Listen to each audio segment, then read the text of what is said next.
Hello and welcome to Science Unscripted. It's Connor here. And Gabe. And I'm going to jump right into an email from Philip. I believe this guy is a poet.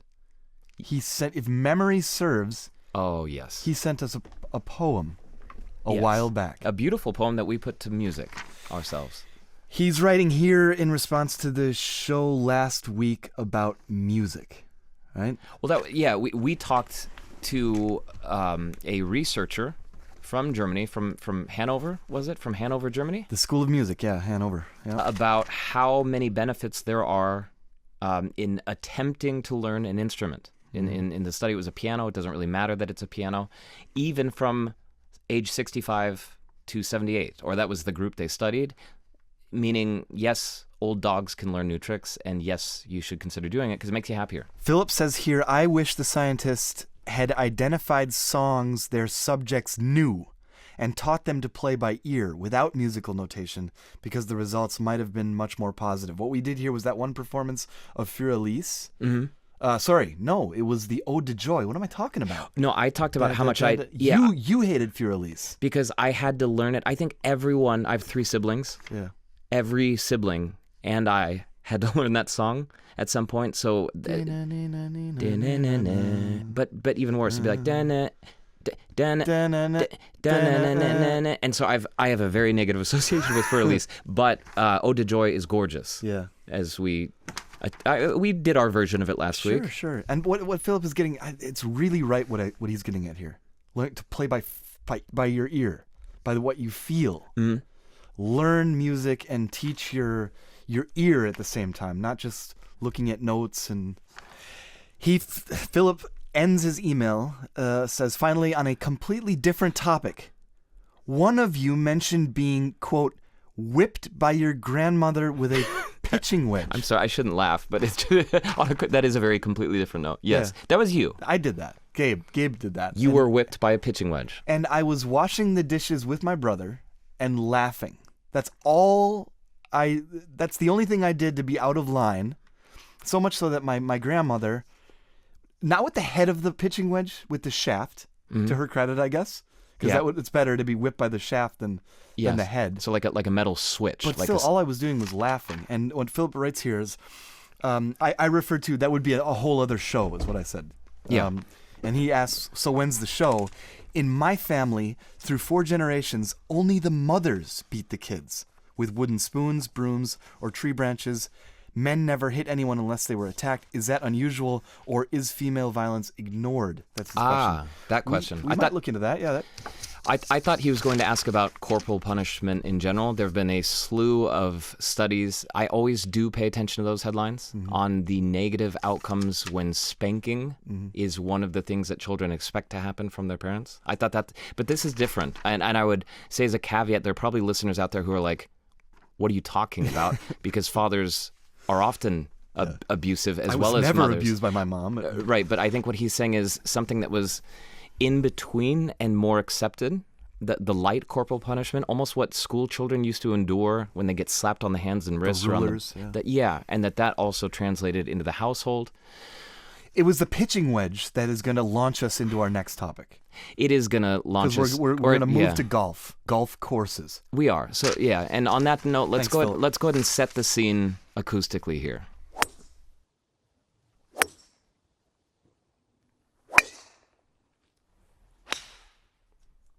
Four shots. The first 2 were probably metal woods, probably a 3-wood.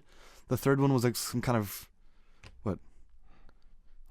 Probably a wedge or something, or an iron. 4 golf shots. Yeah. I spent all my summers on a golf course. That sound from 6 a.m. to 8 p.m. That is the sound of summer. It's connected to summer. Also, like a lawn being mowed. That's one of the sounds of summer. It's a positive sound. Being on the golf course. Some people even live on golf courses. Yeah. Houses line the fairways. It's one of the best places you could live, you would think. If you had a house on the 11th hole at Old Hickory Country Club, you made it, man. Well, and you'd be listening to those sounds all day, every day. And a new study, some of you may have come across the headlines, probably haven't gone in depth into it, paints a more negative picture of what it would mean to live right next to a golf course or even close to one.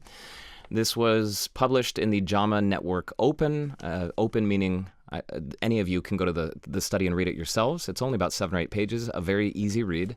It's called Proximity to Golf Courses and Risk of Parkinson Disease.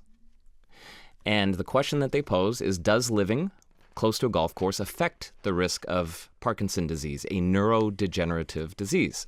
And the findings, I'm going to quote it, this case control study found that the greatest risk of Parkinson disease was within 1 to 3 miles of a golf course, and that this risk generally decreased with distance, meaning if you lived further away from the golf course, your risk of Parkinson disease went down.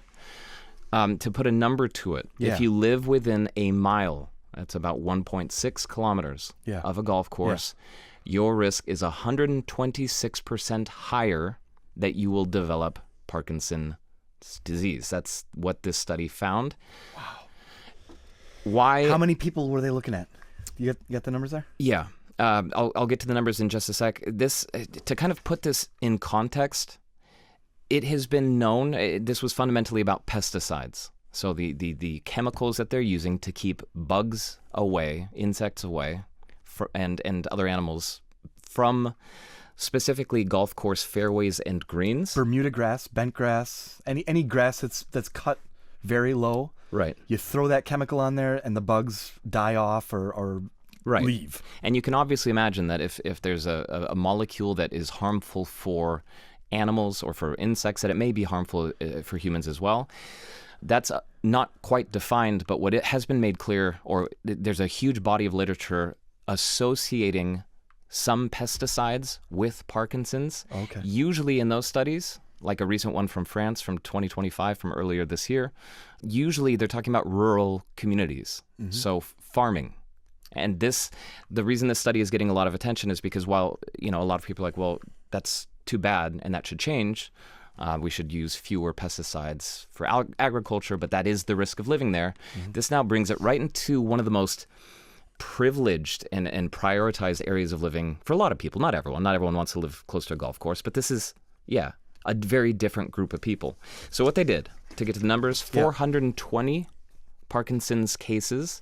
One limitation of the study, I'll get into some other caveats later, is that all of them were in one Minnesota county when they were diagnosed. Now, this could have been anywhere between 1991 and 2015, but the diagnosis happened there. Part of that was a limitation with the data set from this Rochester data. Oh, I know Rochester, yeah. Yeah. And then the other was, I don't know if, there are different ways of classifying Parkinson's, but at least they had one cohesive data set. Now, those people would have obviously lived other places before and after, and then they needed control groups as well. So there they had a further 5,000 people in a variety of counties in Minnesota and Wisconsin, and all of this area combined, I think it was something like 140 golf courses. So we're looking at 420 people who were diagnosed with Parkinson's, and then they looked at where they were living. Yes. What % of the people who got this diagnosis were living near a golf course? And it happened that it was more than twice as likely if you were living within a mile that you got Parkinson's. Yes. That's a fact. That's an association based on these 420 people in this study.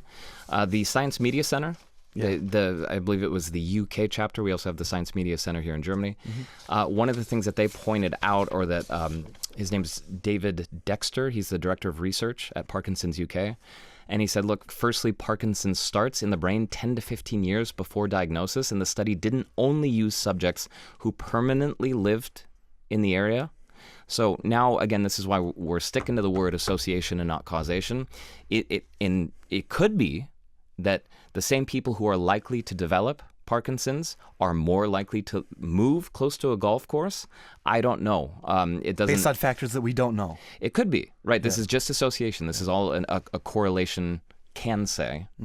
But at this point, the extreme increase, or the extreme difference between living 10 miles away or 6 miles away and 1 mile away would still warrant, I think, further research. Another thing he pointed out was that they also took a look at the groundwater. So if you have, wherever your tap water comes from, and mine, I don't know about yours, Gabe, but here in Germany, mine comes from what's called the Wannbachtalsperre. I know exactly where my water's coming from. There's no golf course around it. Yeah. Back when I was growing up in the U.S., I knew the watershed. I jogged around it, and it was fenced off. There's no golf course right next to it. But if there is one close to where your tap water comes from, there's also an increase. I think there it wasn't 126%, it was something like 80%, all the way up to a doubling. That can also be a factor. But one of the other researchers who was kind of criticizing the study said, look, they didn't actually measure any of the water. Then again, they couldn't have, right? Because the data set was 1991 to 2015. You can't go back in time and measure that water. In any case, it's not a perfect study, but sometimes an imperfect study with pretty significant conclusions is an important thing to start a conversation and get people thinking about whether the use of some pesticides that in other studies have association again, but in people who already have Parkinson's, it accelerates the degeneration. So the takeaway then is not for people to avoid living next to golf courses, but to be more aware of the dangers of pesticides? Pesticides in general, you should be looking around and thinking... Or herbicides? That wasn't this study. Just pesticides. Just pesticides is what they're looking at, and this is something again that there's a body of literature suggesting an association with Parkinson's disease in humans. I was going to say in men. It happens at a rate of 1.5 times in men as compared to women. Affects men more than women, usually at about the age of 60 onward. But they have done their other. I went through so many studies for this, but one of them was where they took one of the pesticide chemicals and just doused it on mice, and lo and behold, the mice developed symptoms that were similar to the onset of Parkinson's disease. One of the last very interesting findings in one of the studies, it was talking about some of the risk factors like alcohol consumption that can increase the likelihood. Genetics doesn't play much of a role. It's usually not that there's a family member who had it, so I'm going to have it too. That's 5 to 10% of the cases. Of all the things that could protect you from Parkinson's or make your risk lower, I didn't expect cigarette smoking to be on that list. You're kidding. 45% is the number I kept seeing referenced. For some reason, seems to have a protective effect. I don't know why. But in any case, going back to the topic at hand, for all of you out there, be aware of how close pesticides are to you. Are they within a mile? I grew up within, in retrospect, a mile of a public golf course that I used to go and spot balls at. I would help people who were playing golf figure out where their ball landed, and then I would get some free golf. Yeah, for anyone who plays golf or works at a golf course, I mean, my brother spends just about every day from March to October at Old Hickory working in proximity to pesticides. I'm going to talk to him about this. Something to think about, absolutely. And before we sound too sensationalist here, 10 million people worldwide. It's a terrible neurodegenerative disease. Usually you see it first in muscular spasms or a loss of motor abilities, but then also speech and cognition. It's awful. I'm not trying to downplay that at all, but roughly 10 million people worldwide. If you just do simple math, it's about 1 in every 800 people. It's the odds that you listening to this now are going to be affected by it are still happily relatively low. But then again, pay attention. I would still pay attention to any risk factors that might be happening around you and think, can I mitigate those? Can I do something about that? Yeah. Or if not, is it worth the risk? Maybe I want to live right next to that golf course because it's worth the relatively low risk that it could increase the chances that I'm going to get that illness. That's a dark question. It is definitely bizarre that you mentioned how smoking isn't necessarily, according to the data you were looking at, bad for you with regard to Parkinson's disease, because the rest of this show, we're going to be talking about smoking and how bad it is for you and what you could do to stop. Yeah. In the meantime, if you want to. In the meantime, any thought on Parkinson's disease, any other aspects, risk factors, lifestyle choices, anything, su@dw.com.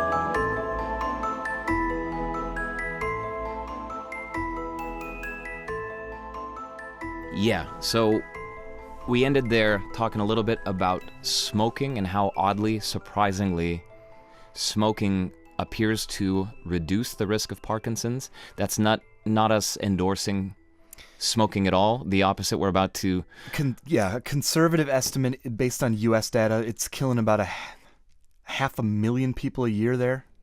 480,000 people died directly because of inhaled tobacco smoke, right? And one of probably the most comprehensive research done on what it does to life expectancy was published last fall, and it was an interesting study done out of Michigan. They did it in 10-year increments. So if you quit at 35, if you quit at 45, if you quit at 55, if you quit at 65, nobody's ever looked at that. Quitting at 65. What are the benefits for life expectancy if you quit at the age of 65? They're there.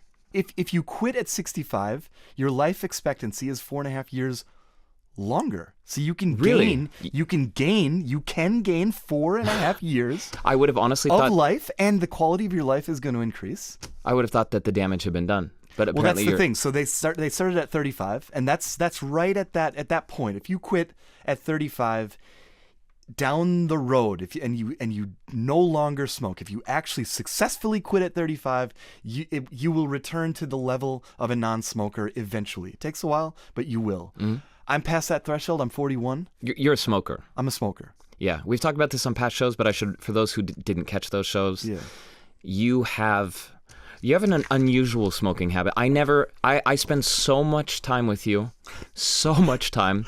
Maybe we might spend too much time with each other. That might be a fact. Yeah. And yet I almost never ever have seen you smoke. And yet you smoke what, up to 10 cigarettes a day or something? Yeah, something like that. A half a pack. It begins when night falls. When the sun goes down and it becomes dark, then I venture out into the outside.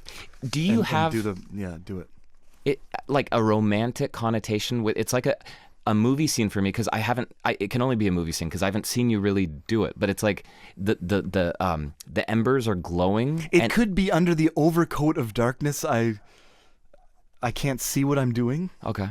Something like that. Metaphorically, I don't know why I do that. No, I'm imagining. All I know is that I want to stop. I have tried to stop, and I can't. Yeah. Okay. I know that based on this study, the latest study, that I'm losing life. My life expectancy is shorter now because of what I do. I know that. I'm aware of it. Yet I can't stop doing it. Yeah. You're burning your own cigarette down to the filter. Yeah. So to speak. It's dwindling. So with that in mind, I think that's part of the reason you said yes to, or that we got interested in an unusual, ongoing experiment that is happening right now in Mannheim, Germany. We never report about studies that are ongoing because why? You don't have There are no results. There's nothing to talk about. But we wanted to go and kind of be a part of it, or I wanted to go and be a part of it because of how wacky it sounded. It has to do with chess.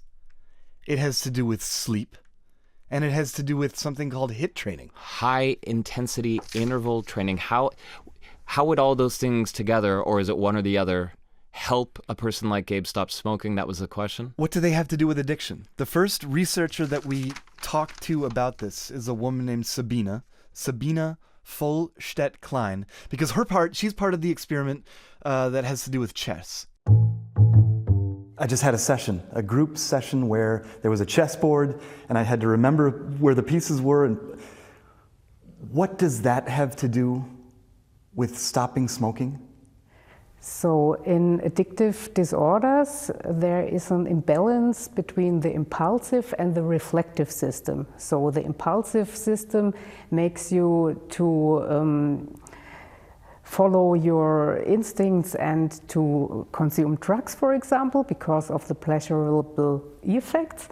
And the reflective system has to do with long-term consequences. So you have to think about the bad consequences from the drug and so on. And there's an imbalance in this system. And when you strengthen the reflective system by a cognitive training, this might help to work against impulsive actions. If I want to stop smoking, it's a choice. to go outside and light up that cigarette.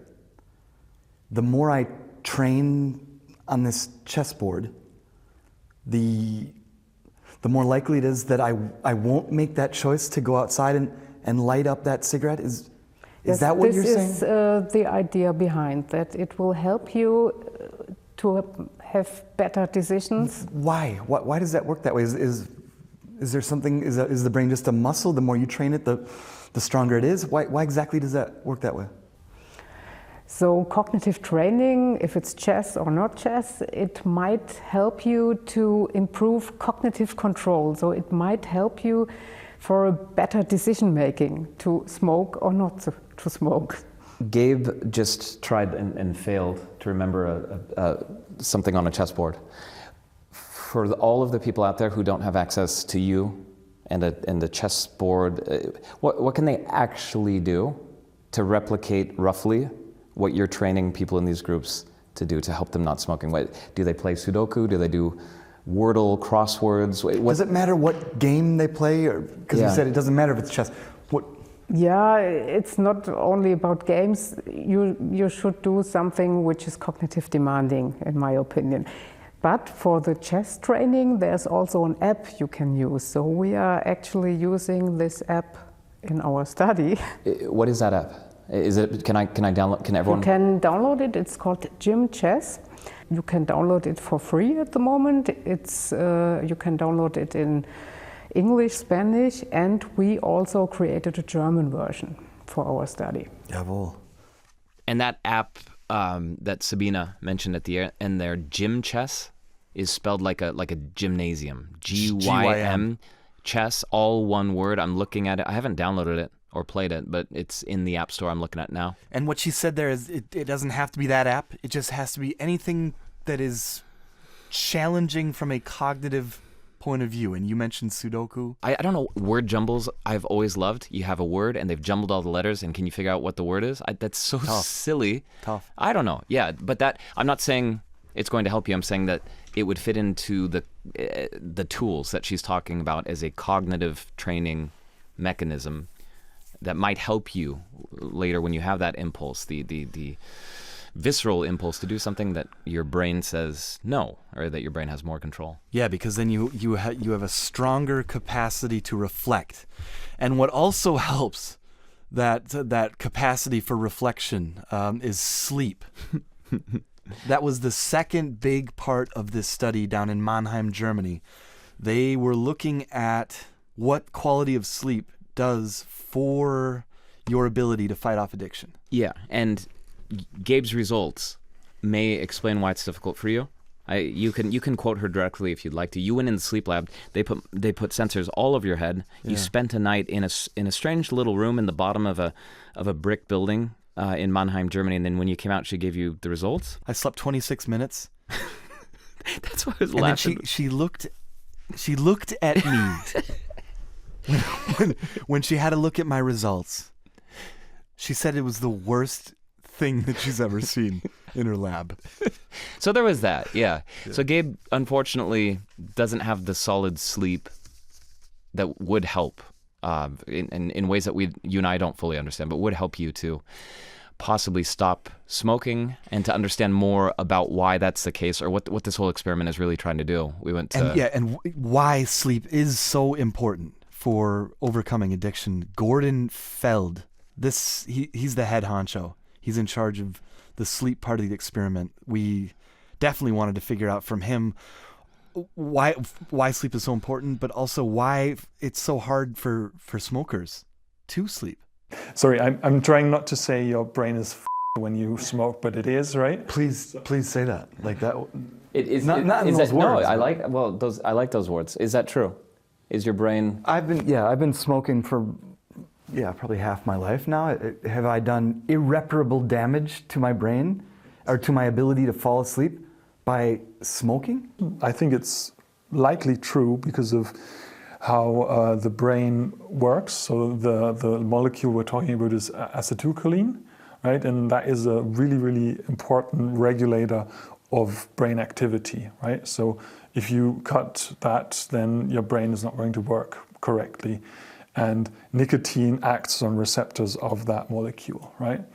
And that's really an issue. Can we say straight up that for people who don't sleep well, that it's harder for them to quit smoking? Can we say that? I think we can say that, yeah. I don't think there's epidemiological evidence for that, but it's from all we know what sleep does, we can say that, yeah. I mean, we can say that sleep enhances your ability to control your behavior. So one example study that has been done is snacking, right? If you don't sleep well, you're going to snack more, right? And you're not going to be able to control what types of snacks you're going to eat. So you're going to eat more fatty and more sweet stuff, right?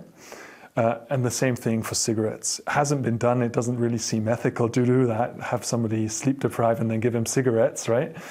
But kind of imputing from that data makes sense that that would happen, right?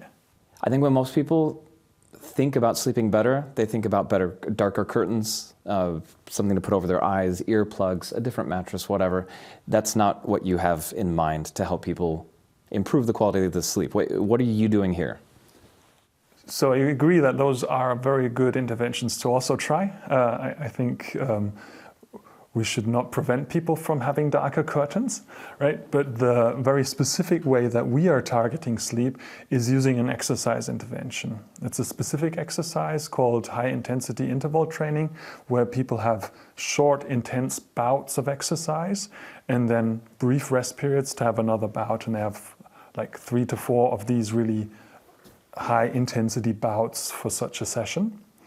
And we can have a short time but an effective effect on the sleep period. And that's why we've chosen this intervention. Yeah. Gordon Feld, something you can do at home, implementable. 2 things to say there. We would tell you more about the experiment and exactly what they're looking for, but we're not allowed to.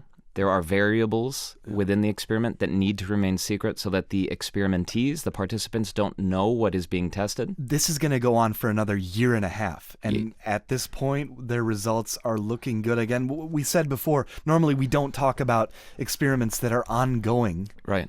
But this one we could kind of take part in, and that's why we did it. Not only that, I'd like to expand it on behalf of those Mannheim researchers to go beyond smoking, because I'm not a smoker. But what I felt like they were saying is a lot of times when you're trying to get rid of a habit, a negative, pathological, addictive habit, you just try to stop that one thing and think, I hope it works. Here, they're showing how comprehensively you really have to look at it. It may be that in stopping that negative thing, you disrupt your sleep. So you have to make sure that that is taken care of in order to make sure your sleep is okay. In this case, they're testing out HIIT training.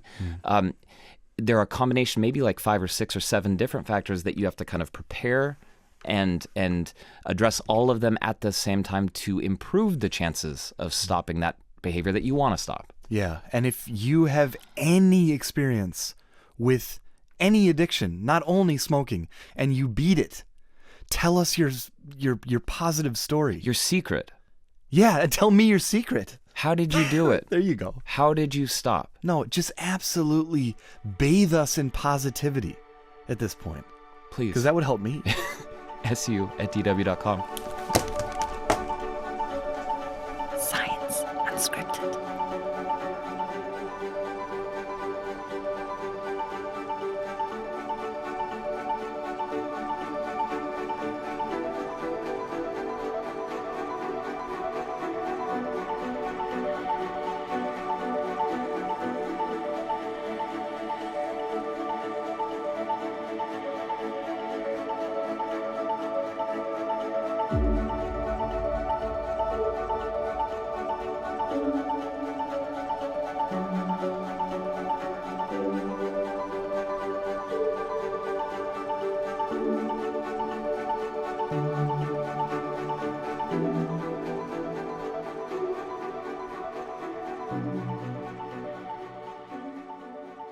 DW, made for minds.